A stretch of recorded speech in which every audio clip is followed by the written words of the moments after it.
네. 좋은 라디오 프로그램을 듣는 것도 굉장히 좋은 팁이 좋은 되겠죠. 거죠. 어떤 프로그램을 들으면 좋을까요? 네, 경제발전소.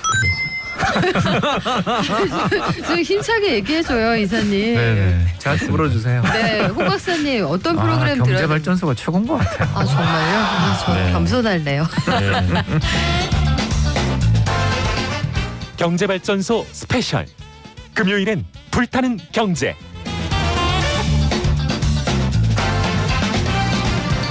네, 주식하시는 분들 참 많으시죠.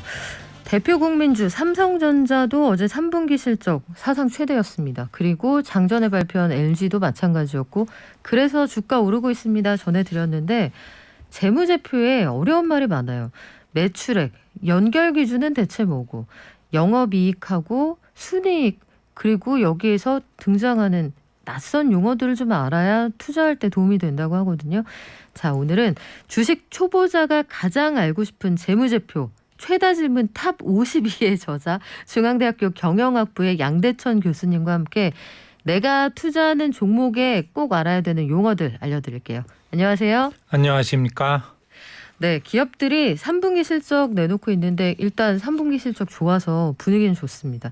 실적이 좋은 기업 대 재무제표 분석. 투자자라면 둘 중에 어디에 비중을 두시는 게 좋을까요? 보통 이제 실적하면은 이제 시장에서 관심 갖는 거는 잠정 실적이라고 해가지고 네.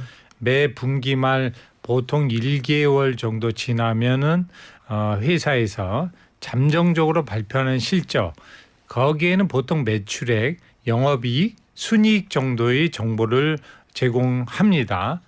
이러한 실적을 발표할 때 우리는 이거 실적이라고 하는데 그거는 사실은 좀 화장이 가능한 내용이고요. 화장. 예. 소위 윈도우 드레싱이라고 예. 하는 그거 말씀하시는 거죠. 예. 네. 그래서 이것을 액면 실적으로만 받아들이면은 투자에 실패할 위험이 매우 큽니다. 그게 다가 아닐 수가 있단 말씀이죠. 예. 그래서 주식 투자자들은 항상 뭐 재무제표 분석에서 거창하게 얘기할 거 없이 재무제표 항목 중에 콕 집어서 그 잠정 실적에서 무엇이 꼭 봐야 되는 몇 가지 항목을 꼭 봐야 할 것입니다. 그걸 알아야 되는 그 몇 가지가 뭔지 일단 그거부터 공부를 해볼 텐데 예. 주식하시는 분들 재무제표 중요하다는 얘기 들어도 이 말 자체가 어렵습니다. 재무의 제표라는 거는 재무 관련해서 모든 표다 이렇게 이해하면 그렇죠. 될까요? 여러 가지 표를 말하는 거죠. 그 여러 가지 표에는 사실은 그 이러한 그 재무제표 용어만 나와도 대부분의 사람들은 도망가죠. 그 재무제표에는 뭐 손익계산서, 네. 재무상태표, 현금흐름표, 뭐 자본변동표 등등의 개념이 있습니다. 이런 것들을 포함해서 재무제표라고 하고요. 대부분 실적 그러면은 손익계산서 상에 나와 있는 그 내용을 가지고 말하게 되죠. 일단 교수님 우리가 그 기업 실적 얘기할 때요. 이제 연말 되면은 또 실적이 어떻다, 회계연도가 어떻게 끝나서 장사 잘했다, 못했다 얘기 나올 텐데 되게 자주 등장하는 말이 연결기준이라는 말이에요. 연결기준이라는 게 대체 무슨 뜻입니까? 그러니까 연결 기준이라는 건 소위 우리가 이제 그룹을 얘기하는 건데요. 그룹 기업의 어떤 집단. 네. 예를 들어 삼성전자와 그 밖에 삼성 계열사들 뭐 삼성증권도 있을 거고 삼성 SDI 뭐 등등의 기업들이 있을 텐데요. 그 소위 그 제일 어머니 회사가 되는 모회사, 네. 지배회사라고 하고요. 나머지 자회사들 그 자회사들과 지배회사들 다 포함해서 쉽게 아주 쉽게 말하면 손익계산서 재무상태표를 그냥 합산해서 보고하는 형태가 됩니다. 전부 다 합친 거다 이렇게 이해하면 됩니까? 예. 아주 쉽게는요. 연결 기준이 진짜 말 그대로 연결이네요. 예. 자, 그러면 이 연결 기준까지 알고 갔고요. 주식 투자할 때 이거 중요하다는 건 알겠는데 어려워요. 재무제표 살피는 요령부터 하나 알려주세요라는 말씀들이 있어요. 이것도 요령이 있습니까? 보통 이제 재무제표를 본다고 하면 회계 공부부터 심각하게 해야 될 것을 고려합니다. 우리가 이제 학창 시절에 수학만큼 어려운 과목이 없죠. 없죠. 예. 그리고 숫자가 일단 세 자리 이상 넘어가면 그때부터 이거 약간 머리 아픈데 이런 생각이 시작이 그렇죠. 되거든요. 두통이 심각하게 전개되는데 네. 이 재무제표라는 것은 여러 사람들이 볼 수 있도록 기업들이 그 내용을 충실하게 알려주는 내용입니다. 그러면 주식 투자자는 회계 공부와 재무제표 공부를 맞춰야지만 볼 수 있느냐? 그게 아닌 거죠.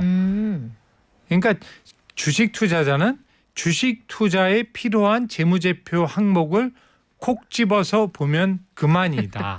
네, 예. 이제 그럼 콕 집어주세요, 교수님. 어떤 예. 거부터 공부할까요? 먼저 이제 재무제표의 아주 기본인 양대 산맥에 대해서 아주 간단히만 네. 말씀드리겠습니다.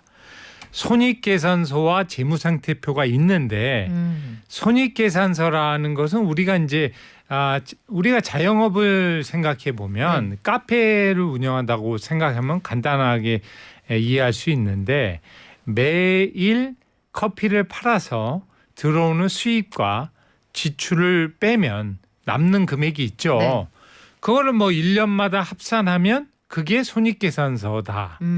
다만 다른 점은 보통 이렇게 자영업 같이 좀 기업의 어떤 내용이 제한적인 경우에는 현금 수입, 현금 지출을 뺀 그 금액으로 이익을 보면 되지만 기업은 상당히 복잡한 사건과 거래가 있기 그렇죠. 때문에 기업 회계 기준이라는 엄격한 기준에 따라 처리하기로 되어 있어서 그러다 보니까 약간의 차이가 있다. 현금과는. 네. 기업이 임의적으로 처리할 수 있는 회사 정책과 판단에 따라 처리할 여지가 많다. 이 정도만 보시면 되고요. 쉽게는 내가 카페를 운영할 때 현금이 들어오고 나가는 걸 뺀 그 네. 이익을 보면 된다. 손익계산서는 그렇게 보시고 네. 재무상태표는 간단합니다. 제가 창업을 해서 자영업을 운영하면서 그 매장도 사고 또 키친도 운영 장비 시설들 다 갖추고 그렇게 해서 그런 재산 가치가 한 5억이 된다 네. 했을 때 그 재산의 내역이 나와 있는 게 재무상태표의 바로 자산의 개념입니다. 왼편에. 그렇군요. 그러니까 내 가게하고 예. 내가 주방까지 가지고 있을 때 이게 한 5억짜리다. 그렇죠. 그러면 내 자산이 이 가게 자산이 5억 원이다. 예. 네. 그런 재산 상태를 보여주는 게 왼편에 나와 있다. 그게 자산이라는 개념이고요. 또 오른편에 우리가 혹시 보시게 되면 부채와 자본이 있는데 네.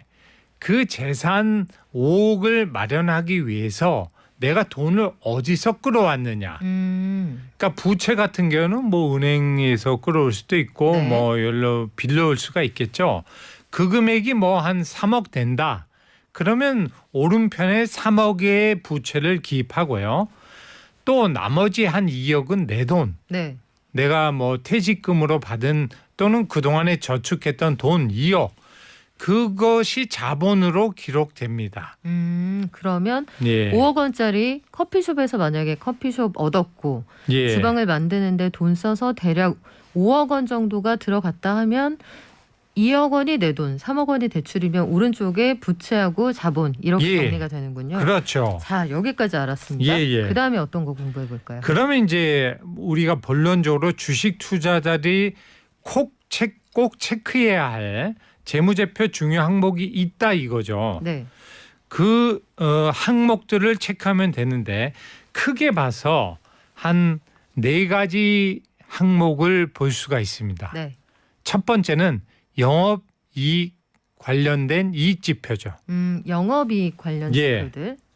그다음에 두 번째는 이 사람들이 좀 생소해 하는데 영업이익을 보완하는 영업 현금 흐름 지표를 봐야 됩니다. 영업이익에서 현금이 얼마나 움직일 수 있느냐, 그걸 보여주는 거예요. 그렇죠. 영업이익은 엄밀히 말해서 기업 회계 기준에 따른 수익과 지출을 차감한 것이고, 그것은 사실은 그 기업 회계 기준에 따라 엄격한 인식 기준이 있어서 회사의 어떤 정책과 판단의 여지가 매우 크고 또 기준에 합당한 어떤 처리 기준이고요.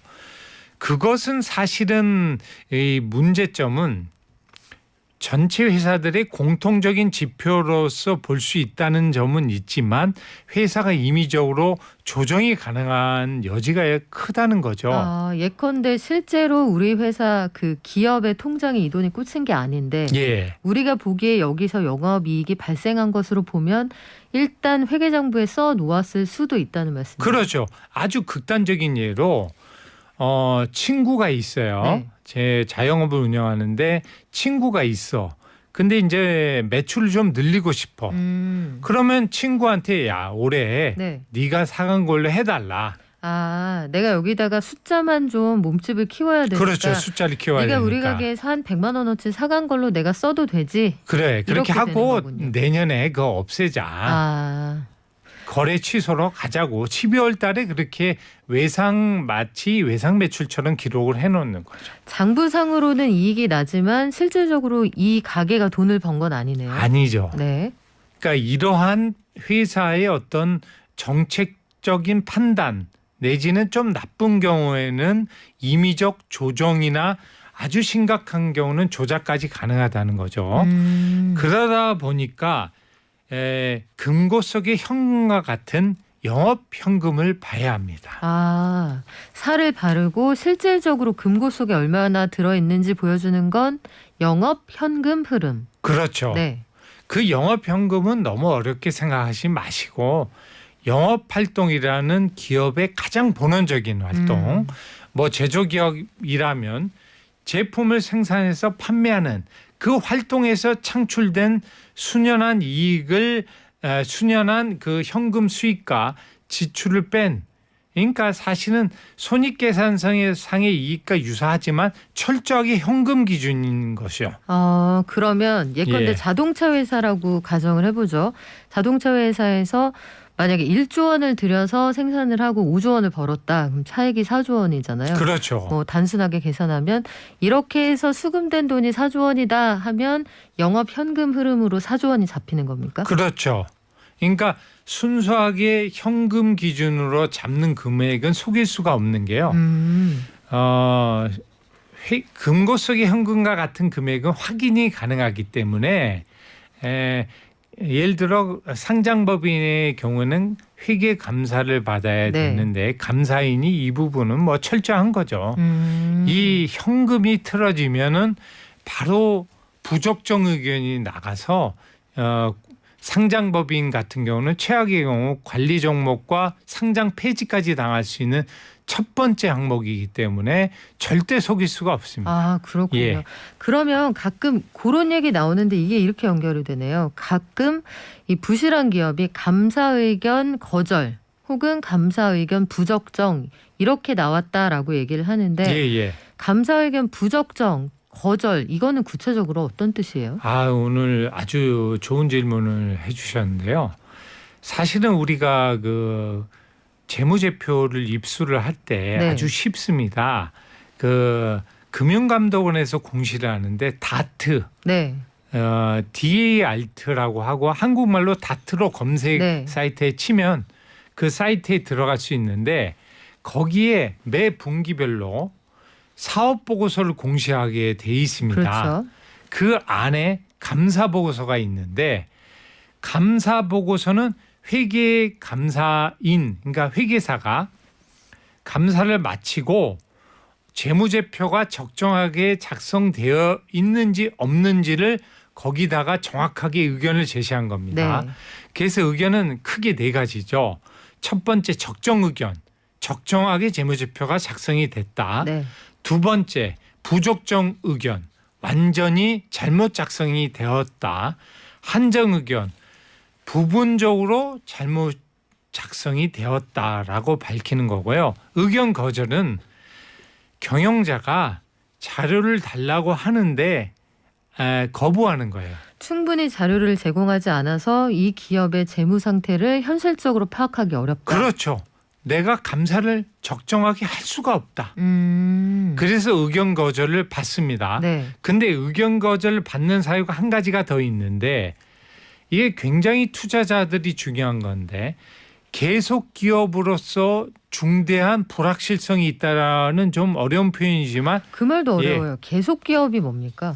기업은 기본적으로 창립 이후에 영속적으로 존재한다는 그 가정이 있습니다. 그러니까 문 안 닫고 계속 장사할 수 있는 회사냐 없는 회사냐 그 얘기죠. 그렇죠. 그게 중대한 불확실성이라는 거는 언제든지 부도나 사실은 도산의 위험이 있다. 이것을 의미하는 문 닫는 거죠. 쉽게 말하면. 이러한 위험이 굉장히 큰데 그거 여러분들이 개인 투자자들은 꼭 아셔야 될 게 2020년 말 기준으로 상장 기업이요. 코스피 코스닥 합해서 2020년 말 기준으로 2,340개 기업 중에 15.6%가 네.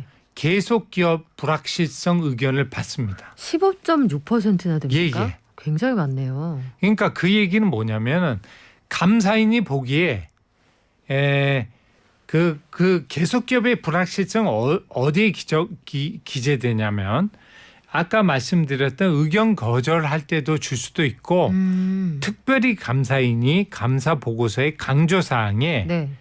계속 기업으로서 중대한 불확실성이 있습니다라는 투자자에게 조언을 주는 사항이거든요. 근데 대부분이 읽지 않죠. 그런 것까지 챙기지 못하신 분들 많을 텐데 지금 상장사의 작년 말 기준으로 15%이 회사들이 계속 기업으로서의 가능성을 의심받고 있다. 이건 좀 심각한 얘기예요. 교통정보 듣고 와서 어떻게 대처해야 되는지 다시 알려드리겠습니다. 네, 지금 학구열 불태우는 청취자들 굉장히 많으시네요. 질문 아주 많이 들어오는데 자, 계속 기업을 의심받는 회사들이 상장사 중에 꽤 많다. 투자자들 귀가 쫑긋할 만한 얘기인데요. 예. 만약에 내가 투자하고 있는 회사에 이런 의견이 있다는 걸 내가 나중에 알게 됐다. 예. 당장 나오는 게 맞습니까? 사실은 좋은 질문을 해주셨는데요. 분기 말 발표 이후에 한 달 이후에 이제 잠정 실적이 네. 발표되고 그 이후에 이제 45일 정도 지나면은 그 재무제표와 감사 보고서가 다 나오게 되는데요. 네.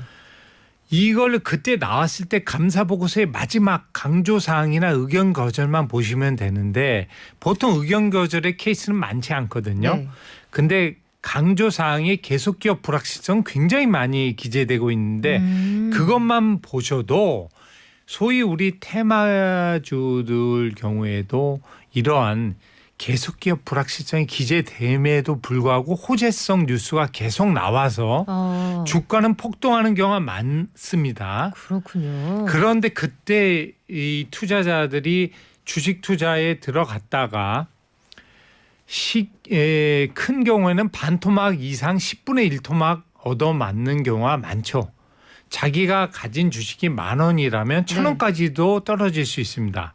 생각만 해도 무섭습니다. 네. 이 계속 기업의 불확실성만 확인했어도 그 딱 한 번만 그 기재 여부만 확인해도 절대로 투자를 안 하겠죠. 그러니까요. 예. 그러니까 이 의견을 꼭 확인해 하셔야 되고요. 이 문제점은 사실은 이 불확실성이 기재되는 가장 큰 이유가 부채 위험입니다. 부채 위험. 부채라는 건 우리도 흔히 쓰는 말이니까. 예. 그러니까 이 회사가 빚이 많다, 빚이 많아서 위험하다 이 얘기입니까? 예. 제가 한 예로 들면은 우리나라 상장 기업이 우리가 1997 IMF 때요. 그 GDP 대비 기업 부채가 107%였거든요. 네. 그 이후로 50% 수준까지 물론 다 내려갔는데 그 이하로 지금 2020년 기준으로 기업 부채가 무려 111%입니다. 그때보다 더 높아졌네요. 예, 네. 심지어 역사상 최고의 부채 비율을 보여줬던 그 시기보다도 지금 더 높습니다. 일단 부채 비율이 높아도 갚을 수 있으면 괜찮을 것 같은데 이 예. 회사들 갚을 능력은 있는 건가요? 아, 좋은 질문 해주셨는데요. 그게 사실은 영업이익을 가지고 이자를 갚는 게 우선이죠. 그렇죠. 근데 영업이익을 가지고도 이자도 못 갚는, 그게 이자 보상 배율이라는 좀 어려운 개념이지만 네. 그게 1 미만인 기업이요. 2020년 기준으로 50%에 육박하고 있습니다. 전체 기업 중에요? 예, 상장 기업 2,364개 기업 중이에요.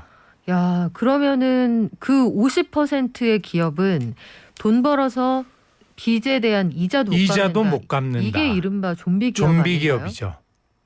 그러니까 우리가 지금 기업들의 실적이 굉장히 지금 좋은 상황처럼 보이지만 그것은 시총 상위 우량 기업들이 대부분 이익을 올리고 있기 때문에 이런 현상이 나오고 있는 거죠. 그래요. 그러면 우리가 그것만 확인할 수 있어도 투자해서 아주 극단적으로 손해를 보는 그런 상황은 피해갈 수가 있을 것 같은데 예, 맞습니다. 이런 고민도 있어요. 그 여러 가지 지표가 기업의 실상을 정확하게 반영하지 못한다면 만약에 아까 말씀해 주신 여러 항목이 좀 부정확하거나 의도적으로 잘못 기재돼 있다면 이럴 때는 어떻게 대처를 해야 됩니까? 그거는 사실은 재무제표가 적정히 기재됐느냐 안 됐느냐는 감사인이, 그러니까 공인회계사가 판단해야 될 문제고요. 다만 투자자들은 이 재무제표의 아주 중요한 항목, 그리고 감사보고서 방금 말씀드린 항목 중에 가장 손실을 피하기 전에 우선적으로 봐야 될 항목부터만 보셔도 상당한 투자 손실을 피해갈 수 있습니다. 지금 간략하게 다시 언급드리면 감사보고서상 계속 강조사항에서 계속 기업 불확실성이 기재되고 있는가, 네. 그리고 영업이익과 이자를 비교해 가지고 영업이익으로 최소한 이자를 갖고 있는가, 이 정도만 보셔도 커다란 투자 위험을 막을 수 있습니다. 그리고 한 가지만 더 말씀드리면요. 아까 다트 그 공시 네. 사이트를 말씀드렸는데 스마트폰에요.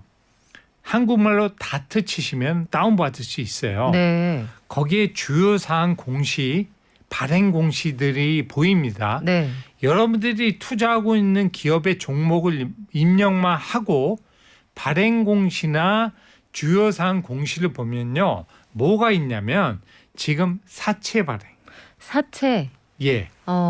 회사채도 뭐 포함해서 사채를 발행한다는 건 외부에서 돈을 꺼온다는 돈을 얘기죠. 꼬은다는 거죠. 물론 기업들이요. 은행으로부터 차입할 수 있는데 그건 사채가 아닙니다. 네. 그건 부채 중에 하나인데 차입금이 있지만 그 사채를 발행하게 되는 것은 은행 차입금을 하려면은 담보가 있어야 됩니다. 근데 담보가 이제 고갈되면 당연히 회사채를 발행하죠. 그러면 거기 보시면 정례적으로 사채를 발행한다.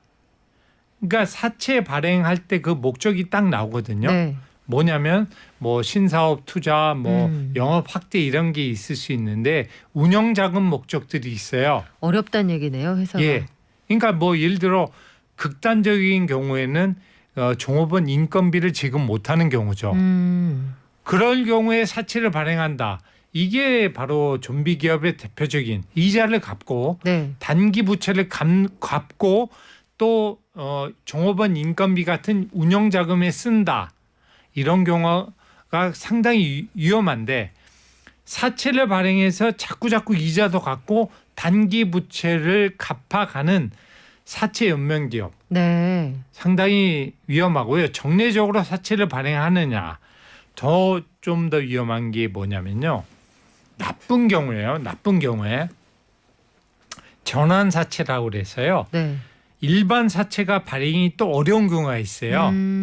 왜냐하면 사채를 발행하면 투자자들이 인수를 해줘야 되는데 자꾸 발행하니까. 그러면 회사채 예. 시장에서 그 회사의 회사채를 안 사려고 할 거고 그렇죠. 이자를 많이 붙여준다고 예, 해도 예. 그러면 우리가 이 사채에 옵션을 하나 더 붙여줄게 그렇죠. 해서 등장하는 게 전환사채죠. 그렇죠. 그 옵션이 나중에 이게 사치로서도 유지되지만 나중에 네가 주식으로서 바꿔도 돼. 이러한 권리를 주는 거죠. 그렇죠. 예, 그 권리를 왜 주느냐? 물론 정상적으로 뭐 회사의 목적상 발행할 수 있지만 어떤 경우에는 그 권리를 안 주면 발행이 안 되기 때문에.